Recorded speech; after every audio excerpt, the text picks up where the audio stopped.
Ladies and gentlemen, welcome back to another episode of Couple of Nukes. As always, I'm your host, Mr. Whiskey, and I always enjoy sitting down and talking to the Vietnam veterans because the previous two episodes I had about Vietnam, which you can find in the description below, they just blew my mind. The books I read were just, it's like watching a movie. You don't think it's real. It seems like such a different world. And in our guest book today, it's funny, he talked about how they would refer to America as the world, as if it was a different planet. And that is still the case today, where their time was different from ours. So I'm always excited to talk about this.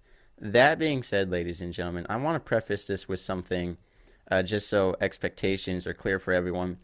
This is not necessarily a Vietnam story, but a story about a person who went to Vietnam. And what that means is the book we're going to be talking about today, if you're one of those people who you are just here for history and straight Vietnam talk, this isn't for you. You can get that.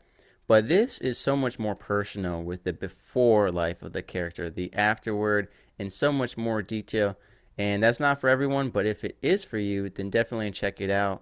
There are huge parts of Vietnam in it, but again, it's a lot more personal. So if you're more of that history kind of person, you might want to just keep that in mind. But I have enjoyed the book, and it is great, and it does tackle some stuff that other Vietnam books don't, which is really focusing on that before and after. And I'll get into this writing style and everything with the author here in a moment, but I want to give him some time to talk here. So, Mr. Tom Equels, so glad to have you here. Could you please tell us a little bit about yourself? Sure. My first professional career was started when I was 18 years old.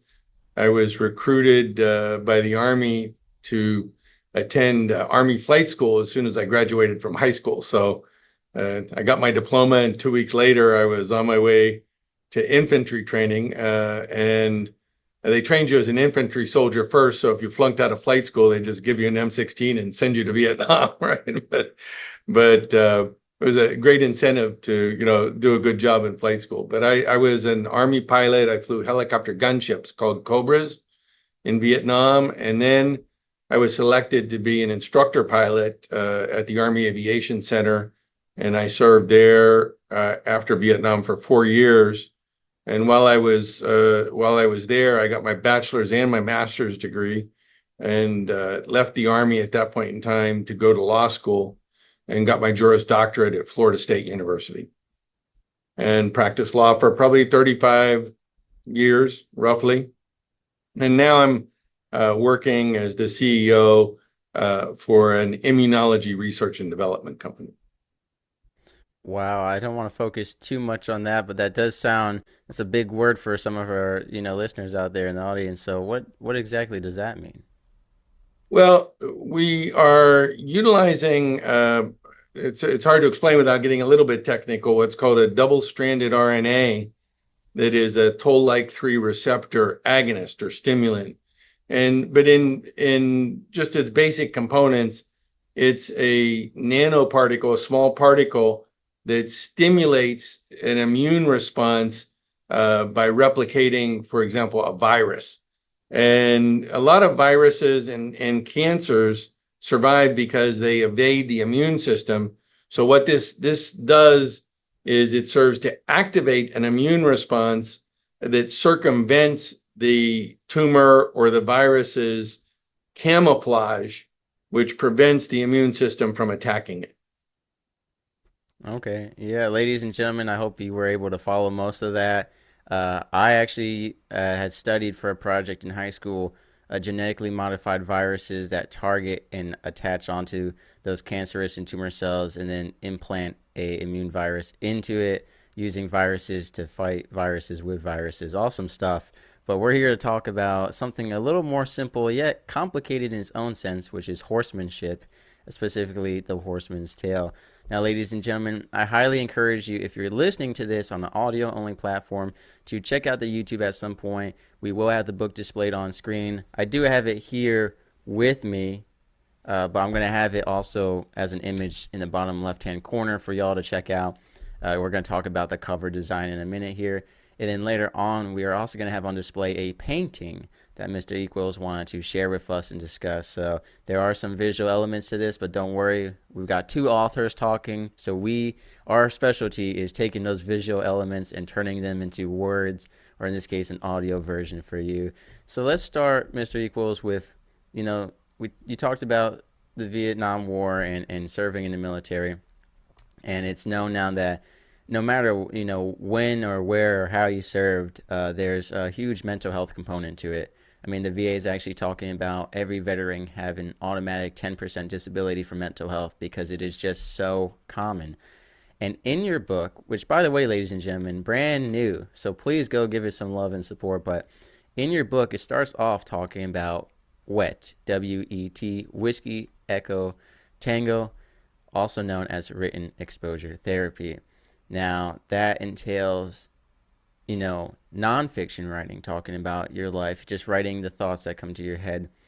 But is this book, The Horseman's Tale, I mean, is that a version of what a fictionalized version of it? Maybe for some of us veterans and military members who are dealing with stuff and we're like, we don't, write or like writing about our feelings or the stuff that happened in our life. Well, maybe a fictionalized version of our life or a fictionalized tale that draws from certain elements of our life, that might be a solution for some of us. So can you talk about that, if maybe that's what's going on here with your life? Sure, sure. And first, if you don't mind being informal, please call me Tom. For sure. And I'll call you Mr. Whiskey. Wherever you That want, is I'll my call you casual Whiskey. name. All right. Um, uh, the concept behind this book came to me, when I was watching in the evening about 2 years ago. It was just almost exactly 2 years ago because they started having this flood of legal commercials, law firm commercials for Camp Lejeune claims. Yeah. And the reason was that I know it's 2 years is the Camp Lejeune Claim Act. As a lawyer, I was paying attention. Allowed people to it removed the statute of limitations and gave them a 2-year period, no matter how old the claim was, to file a claim for damages from the water contamination at Camp Lejeune, which is a Marine Corps base in the Carolinas. And the reason for that is because the water contamination was concealed. So the people there, Right. civilian contractors and everything, didn't let people know that there was a problem. And the result was, thousands of people were affected with horrible birth defects, deaths, Parkinson's disease, lethal cancers. And in watching that commercial, I got the idea of how to actually wrap up something that I'd done for probably 10 years. I've always liked to write horse stories. And people have said, you ought to turn those horse stories into a novel. But it always looked more like a collection of horse stories because that's what it was. Right. So the idea was to use this mechanism, as a device to bring in, a lot of that content into a story about a Vietnam veteran who's retired, he's older, and when he's watching this commercial, and this is all fiction, so Right. when he's watching this commercial, he realizes that when he came back from Vietnam as a Marine and was stationed at Camp Lejeune and brought his wife and small son there, that the second child they had died as a result of birth defects shortly after he was born. And then his wife, for many years, suffered from Parkinson's disease, and just a year earlier had died of liver cancer. And so the light bulb goes on, and he just explodes, because of Right. not only the loss that he suffered, which he's been suppressing his grief, but also the knowledge that it happened and wasn't able to be addressed because of this misconduct. And he has a glass of whiskey by him all the time, so Yeah. it fits right in with the show. So he hurls his glass of whiskey at the television, and and he gets up and then he realizes he's all by himself in his house. So the children are all grown and moved away. And for the first time, he realizes he'd been receiving VA treatment for PTSD, but it never seemed to work. He was using what's called journaling therapy because he didn't like participating in groups. It was private, and Yeah, he could, yeah. he didn't have to share it with anybody but himself. But it never seemed to work. But this was the first time he understood the triggering event for his anger, and he vows, to sit down at his laptop and journal, until he ran out of words and whiskey. I think that's a quote from the book. And so the idea of this written exposure therapy is a real therapy that's utilized at the VA and by many psychologists and psychiatrists for post-traumatic stress syndrome. And oftentimes, a part of post-traumatic stress syndrome is the fact that people are unable to come to grips with what it is that's causing the fear and the anxiety that imposes, the psychological syndrome. And they can't talk about it with other people. They don't, but with written exposure therapy, it's not like you're writing in fiction. I mean, I was writing fiction, but Right, right. none of these facts really applied to me. I was in the Army, not the Marines, but the idea is similar to if you were writing in fiction, you're writing something that only you see. So everybody, I think, I'm 72 years old, so I have a fair amount of life experience. Almost everybody I've met, I know has had experiences in their life that they want to keep it private. They're either ashamed or fearful or afraid of being judged, any number of reasons, but they keep it to themselves. And sometimes they lie about it, and sometimes they even lie to themselves about these things that are bothering. So the written exposure therapy allows that to come out. So this event, when it occurs, is like a psychological peeling of an onion. You have layer after layer after layer. So in a very real way, it's an adventure story in many respects, but it's also a psychological drama because you get to see in 300 and some pages, the psyche of a man, unadorned, with nothing hidden, and that's a rare thing. Um, Much of my postgraduate work and everything was in psychology, so I applied some of those things that I learned, in designing the plot and the dramatic structure of the book to make it not only interesting but realistic in many respects. Yeah, you brought up, so it's very fitting. You brought up the one scene from the book that was part of my notes that when I was reading the book, I was like, I want to talk about this, which was his reaction to the commercial, because I think it's such a, you know, people see that commercial and all they think is, oh, someone's getting a nice payday, or oh, there we go again with that. And people don't think about the reaction which you wrote about, which was very real. I mean, he it was such a beautiful scene, very well written that, Thank you. a person who actually went through I mean, they don't care about the money, right? So many people hear that commercial, they're like, "Oh, nice, someone's getting, XYZ amount of dollars." Well, half his family's dead because of it. I mean, it doesn't really matter. And I think it's so important to focus on that point because so many people just focus on the compensation and the who ya part of it and not the, well, it was concealed and now we have a bunch of dead people, civilian, military, and et cetera. So that was such a powerful scene to me, and definitely one that stood out. And you mentioned the word dramatic, which there were definitely parts of the book that I was reading. I was like, was not expecting this. I don't want to spoil too much of it for anyone, but there was definitely some plot twist that I was reading, and I was like, I need to know what happened in the author's real life and what didn't, because there are some things here that are just mind blowing. And I want to get into the cover of the book. It's, again, I have it on the screen, but I'll show it. It's the silhouette of a woman with the the horse stables and the nature making up that silhouette. So what's the meaning behind that? When most people think of a horsemanship story or a tale of Vietnam, they don't think of a woman's silhouette. So I'm really curious what played into that. This story is adult contemporary fiction. These are adult themes that are in this book, and it goes into, as he expresses, his thoughts that are Right. flowing as a result of this triggering event. He's talking about, people that he's loved, making love,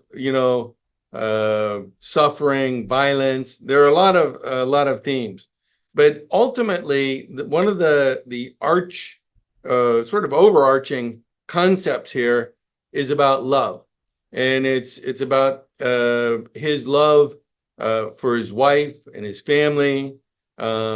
He thinks about old lovers in the course of Yeah. this, and also his love for the horses that have been a part of his life. He was born on this horse farm, and he'd been with horses almost his entire life, some of which have been his horses, and with whom he had a very strong emotional bond. And in fact, the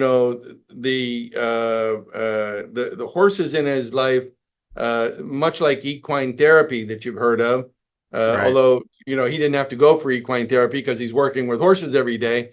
But those Yeah. horses, helped him to get through many of these rough spots. And there are some rough spots, that are described here that are very dramatic and emotional and compelling.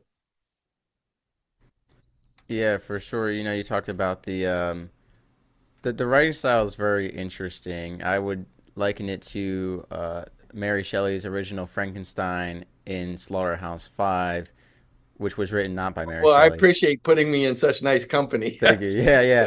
Well, Thank you, I Mr. say Whiskey. that in terms of in Frankenstein, you have the story within a story. You have the the current day, and then you have the letters to the sister, right? And that's kind of like this. You have the Marine, and he's reflecting on his life through these letters that he's writing basically to himself. And then I say Slaughterhouse-Five because there are parts of the book where you jump around in time. For those of you who haven't read Slaughterhouse-Five, it's a great read. It's an interesting read. But the aliens in that book, they see past, present, and future all at once, and every chapter is like in a random spot in time. And now Tom's book is a little more organized than that, whereas sometimes he'll be telling something, the Marine is in the story, and he goes, that reminds me of seventh grade. And he goes back and tells about that with significance. It's not just a random thought. So sometimes people are dead, and then later on they're alive, and but it does go in pretty much chronological order. So I did like that writing style. It felt very real when we're thinking, when we're talking, when we're journaling. It's very realistic. And my work with group therapy and journaling, when I was I'd finished my master's degree and was working on a PhD in criminology before I went to get my Juris Doctorate, mainly because I had to kill about 7 or 8 months to get into law school. But Right. I was leading group therapy sessions at the federal prison near FSU, and also working, with some of these journaling therapy techniques, and a thing that Dr. William Glasser had developed called reality therapy. But one of the things I learned is that when people journal, and I've tried it myself, when people journal, they're involved in writing, and what they're writing is cogent. I mean, it relates to something, that's important to them, that's significant and relevant, but it's a stream of consciousness style of writing, because all they're doing is writing what's coming to their mind as it comes to their mind. They're not trying to create a linear plot, Yeah. in the therapy. So I tried to write the book as if it were the protagonist. His name is Jake Montgomery, where it was this retired Marine colonel's his stream of thoughts, from mind to laptop, as he works through, first of all, this explosive anger at this realization. And then, he gets into it to the point where it's just all coming out for the first Yeah. time in his life. And he's in his 70s. He's from Vietnam, so he's in his 70s. So there's a lot to come out. Yeah, yeah, for sure. I really appreciate that writing style, and it made it great because mild spoiler alert for anyone who's like super, you know, crazy about no spoilers. At one part he's talking about he's got this horse medallion on his chest, and this Vietnamese woman is looking at it. And then later on, you find out how he got it. It's like, oh, that's the thing that was from before. So there's a lot of reference back, and it was like an exciting little Easter egg. But you mentioned Jake, the main character, and I've got such an important question for you, Tom. Here that is just, and this isn't a judgmental why, but hmm why make the main character have autism? I mean, where did that come from, and why is that even part of the story? Well, the idea for the autism is there are a couple layers to that. First of all, I think it's important that there's a tendency when people write, they try to make the protagonist like a superhero kind of Yeah, yeah, no for sure. no warts, perfect image, right? And so the autism I used for a couple reasons. One, I have some family experience with autism, and I realize how important loving and supportive attention can be to childhood development. And so I created a sort of yin and yang where the father, because remember, this is in the 1950s Yeah, when it wasn't called autism, it was called infantile schizophrenia, and it was a major right. stigmatism. So the father was not going to let his son be labeled because he was relatively high functioning as autistic, whereas the mother was, they're doing this on their own because nobody's telling them how you deal with autism because they haven't Right. even come up with what autism was at that point in time from a psychological or psychiatric standpoint. And the mother was taking a different approach, a more loving, Yeah. working through, skill development. So so in the course of the book, part of what he does with his horses, I mean, it's a racehorse farm, but he also has made time for autistic children for equine therapy at his farm, and the so that's built into the character development, and also it allowed me to, with a very high functioning autistic individual, sometimes they have talents where they excel over other people. One of which is like eidetic memory, which was a characteristic that I gave to the protagonist, which is, a device. If you think about it, you know, it allows him to remember everything so he can talk about it. So, he's talking with a great deal of detail about what happened here and what happened there, but that's because as his character development, he has this eidetic memory, or photographic memory, that allows him to recall all these things. And he also comments on, it's good for some things, but it's also, difficult Not because so you good. can't Yeah. forget things. You can't lie to yourself by forgetting or reinventing what happened. It's always there, burnt into your mind. Yeah, for sure. I mean, it was definitely interesting, and the book covered in quite a bit of detail, teenage angst, rebellion, lust, awkwardness. And Tom, an interesting pattern in the book was that Jay kept finding himself in relationships with women, having a bunch of sex, but never being allowed to say "I love you." Never romantic relationships, but a lot of kind of long term, sexual relationships. I mean, why write about that, and what role does that play overall? Well, I think that the sexual component, the issues that will create the adult content in large part are the sexual component and the violence. You know, and the protagonist here is a very violent man. I mean, Yeah, for sure. he's not, he's not like one to if when he loses his temper, there are big problems, and so those are things that are a part of everybody's life. Learning to control our temper and interact with other people, Oh yeah, our sexual development.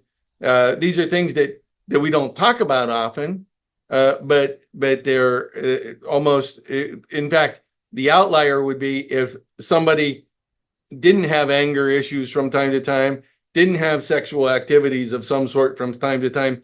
They would be the one that's abnormal, because 99.9% of people deal with these issues. right. Now, a lot of times these are the very same issues that they hide from others and from themselves. Mm.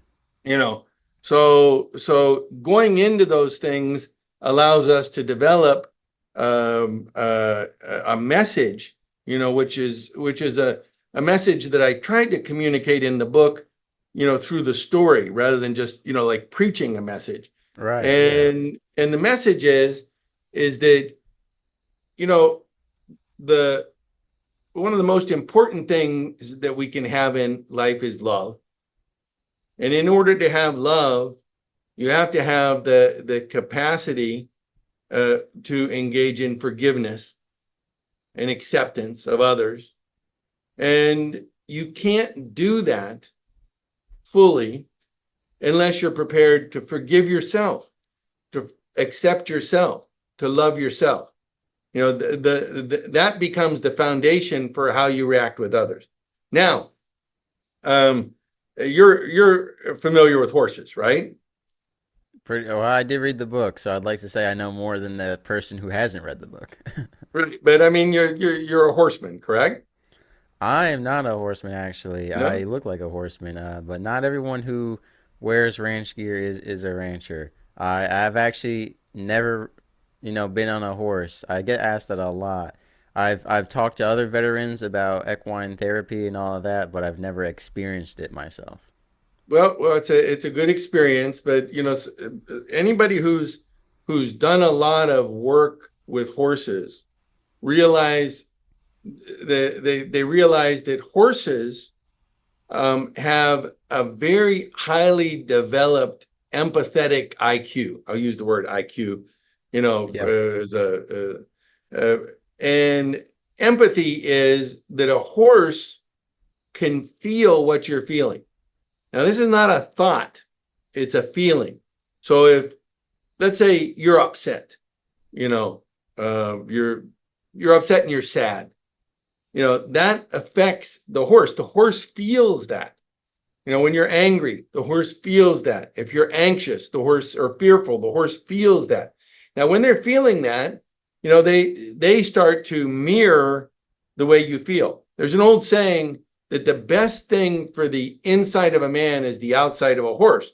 And that old saying flows from this relationship, because if you're going to learn how to be a good horseman, you have to learn over time to control your mood and your reactions and your emotions, because it affects the horse. And I think it goes both ways. Some people have a high emotional and empathetic IQ. So sometimes, it's a two-way street. Not all the time, but sometimes. Now, another old horse saying is that when you're having problems with the horse, you smile, you take a deep breath, think like a happy thought, or calm, and it has an almost immediate effect on the mood of the horse. And I've experienced circumstances where I've gotten like semi hysterical on the horse, and the horse immediately reacts by getting hysterical. It's like Yeah. Yeah. my farm is in north central Florida, and in the summertime there's about 2 months, we call it the spider season. You're riding through the woods and there are these big spiders like this. We call them banana spiders, even though there's no bananas. And Yeah, I've seen them. every once in a while you're not paying attention, and the next thing you know, you got this giant spider crawling up your face. Yeah. So No. so that happened to me one time, and I always thought I was like, like very much in control of everything, but it freaked me out for about, like 10 seconds. And in that 10 seconds, the horse was going from 0 to 40, Yeah. So, because it felt what I was feeling. So that there's an important connection there, and this idea of the love of a horse too is horses, when they have a relationship with a particular person, tend to love unconditionally. Very much like, if you've had a dog that, like, when you come home, that dog is just as happy as can be to see you, and it's just happy, right? Well, Yeah. horses are not quite as exuberant, but they have a very unconditional emotional attachment, when you've connected with the horse. Yeah, I So, actually have my dog sleeping on my lap right now. She threw oh, up on the couch like 10 minutes ago. So she sensed the it's not a happy playtime right now. She just it took her forever to do. I was like, "Please just go ahead and do it so I can clean it up." But I mm-hmm. was going to say we actually just had on a few episodes ago Mr. Shane Jacob, who runs a program for young adults, helping lower teen pregnancy and suicide, and by having them learn lessons from horse ranching. Mr. Shane Jacob, it was a great episode, and highly encourage everyone to check it out. Where we talked about forgiveness lessons from a horse, where if you do something wrong and you genuinely show the horse that you didn't mean it and you're going to do better again, they'll forget it. And in one of my favorite mangas, Record of Ragnarok, when Chinese General Lu Bu is riding his horse, they describe it as, it's not another entity. It's an extension of his body. Like him and the horse are one. And I'm sure you would agree with that, Mr. Equels. It's you I two do. kind of become one. And so, yeah, I mean, the equine knowledge and lessons of love there are definitely throughout your book. And just a pivot from that, I know it's a bit of a pivot, but I know you had mentioned wanting to share a painting, just because we're talking about love and forgiveness. And ladies and gentlemen, if you're not watching, we now have it on screen here. And as in post recording, we have it on the screen here. I know Mr. Equals looked like I don't see it. We will have it on the screen once it's put out there, but it's a painting of what appears to be Jesus Christ holding the world in his hands, and it says wisdom, mercy, goodness, acceptance, sacrifice, dignity, loyalty, courage, justice, reverence, patience, strength, honor, vision, duty, love, faith, truth, devotion, compassion, kindness, generosity, humility, respect, obedience, integrity, honesty, trust, beauty, choice, and joy. Now, Mr. Equals, why did you want to share this artwork with us? No, actually, I thought about sharing it because I saw one of the podcasts that you did about faith. It was like a song, related to faith. Do you Mm, know the one I'm talking about? And so uh, there's a there's a lesson that I used to teach when I was an instructor pilot that teaches people how to have faith. Some faith, sometimes faith comes as a result of grace, I'm sure. But all of us, if we could, have a way to learn it, it yeah. might be at Amen. least a tool we can use. And when I used to teach students to fly in the clouds where they can't see anything, one of the problems that everybody would have is you have a sense of vertigo because of the lack of visual references. And so you have to learn how to have faith in your instruments. And the way I taught that, and I would do this class for the entire flight. This would be a large group of students, and we'd take a bar stool that spins, and I would always pick the one who was sort of, you could tell, in any class, who everybody thought was the best pilot, right? And put him, we didn't have female pilots back then, but put him on the bar stool, blindfold him, and then you start to spin the bar stool. You know, it's one of those spinning bar stools. Right, right. And say, now you know, his job is to say what is happening. Like, I'm turning left, I'm turning left, I'm turning left, you know, that kind of thing. So as the bar stool would spin, he's turning left, he's turning left, he's turning left. The bar stool stops and he's still saying, I'm turning left, I'm turning left, I'm turning left. Then that's because the inner ear is, you know, is still spinning, right? Even though the bar stool stopped. Now, at some point, even though the bar stool is completely stopped, he starts saying, I'm turning right, I'm turning right. Yeah. Then everybody starts laughing, right? But they get the point, you know, that what you feel, you know, is not necessarily what is happening. So you have to have faith in your instruments and use your instruments the same way you would use your eyes if you could see anything, you know, to figure out what's level, what's turning right, what's turning left. You know, that visual input is what controls those feelings. And the painting that I did is called The Way. It hangs in the cathedral in Orlando, St. James Cathedral. Now, I did that in 1996, but in many respects, it's very similar to the flight instruments when you're trying to fly in the clouds. Sometimes in life, we get into circumstances where we don't know what to do. I mean, all of us have times of trouble and For sure. darkness and hardship, and you know, we feel hurt or we've hurt somebody, and you know, and we're trying to find our way out. Now, you know, those words that are on that book behind Jesus, and you know, they're like the flight instruments. When you don't know what to do, you have something that you can go back to, Right. you know, to say, you know, maybe I need to think about courage here, because, you know, I know that, you know, I have to stand up for something, but I'm afraid, you know, and you know, think it through. And or if it's a situation where you know, you're holding a grudge against somebody, or you're holding something inside of yourself, you know, forgiveness and acceptance. These are like those flight instruments that allow you to get back to a place where you can have faith in yourself and faith in the light that guides you into the future. So that was the whole idea, you know, about why I wanted to show you the painting, was because your song triggered that for me. Yeah. Well, I really appreciate that, and it does play into everything we're talking about today. And you know, Mr. Tom, I want to call myself there.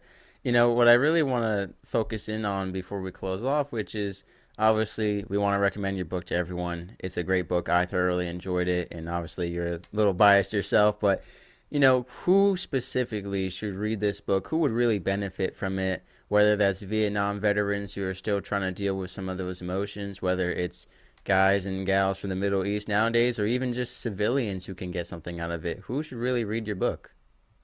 I think this book is something that's interesting to people, or should be interesting to people on a lot of different levels. First Right. of all, I think it's good fiction.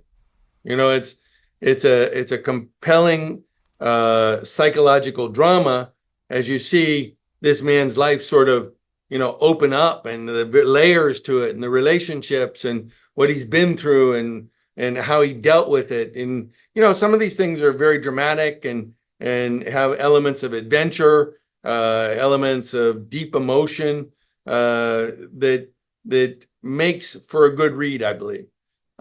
So I think as general adult fiction, it's something that I could recommend to anybody.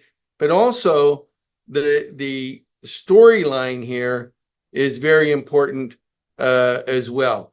You know, and I'm not trying to compare myself to Jesus in any respect, because he's able to do it with much shorter stories. But if you think about it, Jesus taught most of what he had to teach by telling stories. And then the story is what, you know, if you understood the story, not everybody could understand it, but if you understood the story, you learn something from the story. So there's a part of this book that's telling stories about life that help people to grow and develop, and maybe have an opportunity to find their own destiny and become a better person as a result of it.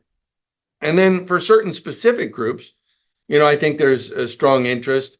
For example, if you love horses and horsemanship and there are things in this book that people who have a deep interest in horses, I think, will enjoy. And similarly with veterans, people who've served and understand. There's some combat scenes in here that are very compelling, but also the effects of all that. When you've been through these horribly violent events, where does that leave you, and how do you work your way Right. back to normalcy? I mean, one of the things for me is I was 19 years old when I was a pilot, a very young pilot, but at 19 I was in Vietnam. I turned 20 in Vietnam, and the American involvement ended after I'd been there approximately a year, and everybody was coming home. And a lot of the people were part of a reduction in force where the Army just, said, go home. You don't have to stay in anymore. I had a 4-year obligation beyond that because of flight school. I had to sign up for 6 years, Right. but they asked me to stay and become an instructor pilot. And I think that one of the things that helped me was staying in the Army after the war, because it's very hard to go from when you're being shot at and shooting people every day. That kind of an environment is not a normal environment, and the way Yeah. you think starts to get twisted by that.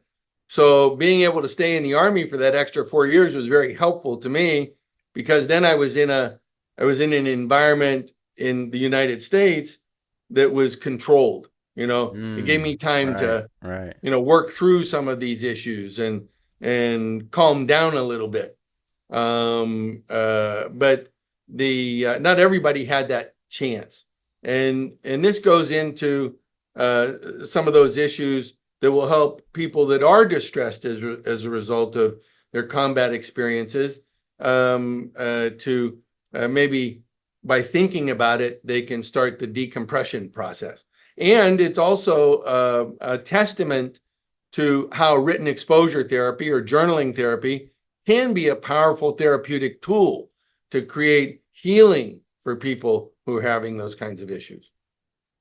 Yeah, for sure. I completely agree with all of that. And before we sign off here, I'm going to go ahead and share my favorite quote. And then, Tom, I'd love for you to share either your favorite quote from the book or scene or something that you put in there that you really appreciate. For me, there's a part where he says, I was wiping away my tears while it was raining. That pretty much summed up my life situation. And I think that quote is something very relatable for a whole lot of levels. And I'm not going to elaborate on it too much there, but there is so many different layers to that I can relate to, that other people can relate to. And for me, the biggest thing that comes out is, I mean, just pride and maintaining this public face for even when it doesn't matter, for people who don't care, but also just the constant bombardment of life. There's so many different ways we can analyze that, but I want to pass the mic to you about, I mean, do you have a favorite quote or scene in particular? Obviously, you wrote the whole book and there's lots of great stuff, but was there just one particular one that you wrote and you're like, man, that's it. This is it. Well, um, this book started with a horse story that I wrote when a horse from the time he was a baby till he was 22 years old, was my special horse. His name was Shiloh. Mm, And Shiloh was a big spotted saddle horse, which is sort of, a gaited horse, but large. And and I we sort of not grew up together so much as he was born when I was probably 40, 41 years old. But he and I had a real good ride, together over those years, yeah. and he was my go-to horse, and we worked on the farm together. We I would go on rides out into the forest with him, sometimes go hunting, things like that. But the scene in the book, one of the things that I didn't make fictional was a lot of the horses in the book are based on actual horses that I've had. And Right. now some of that's fictionalized, to make for the story. But these horse characters, there was a real Pirata, and there was a real Shiloh, and a real Hidalgo, So, but Shiloh, I had a very deep love for Shiloh, and I guess it's hard to describe unless you've been there. But when he died, probably the most emotional scene for me is holding his head in my lap as he passed away, and I felt like I was dying too. I talked about Yeah. the empathy. It was like I could feel what he was feeling, and it almost broke me when it happened in real life. So I think a lot of that went into that scene of the book. So it's I think a very powerful scene. And Wow. there's some other things that I like a lot too, but for me that's the emotional pinnacle of this book. Wow. Yeah, I couldn't agree more. That is just, you talk about this relationship between horse and person, and I think death is unfortunately one of those greatest displays of that, to feel that and see that. And it's not something that most people think about, but that's definitely something to take a look at. So, ladies and gentlemen, whether it's that scene or another scene in the book, I highly encourage you to go find your favorite by checking it out. We'll have the link in the description below to Tom Equels' book, The Horseman's Tale, which when you that was one of my favorite scenes, where he becomes the horseman, and you find out why he was named that, and that I was like, oh, that's the title. I love that stuff. So it was great. But like I said, it's an amazing read. It's very unique. It definitely shocked me in a lot of ways. Very different from most of the Vietnam books I've read, and I think it would be great for y'all who are looking for something new and to try something new. And yeah, so Tom, thank you so much for coming on the show and talking about it. I appreciate the copy you sent me. It was like I said, I'll be adding it to my shelf, and maybe buying some Christmas gifts for people who might need it. So Well, always a thank you good very thing to much, do. Mr. Yeah. Whiskey. I always like to have satisfied customers. Yeah, but Tom, thank you so much for coming on the show. I appreciate you. Well, it's a real pleasure. Thank you very much for your interest and the opportunity to talk about my book.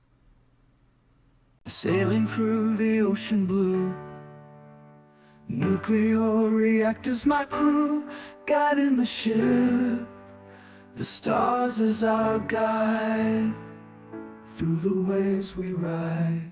Jokes and laughter fill the air, on this voyage we have to share, working together, side by side, as one family we will abide.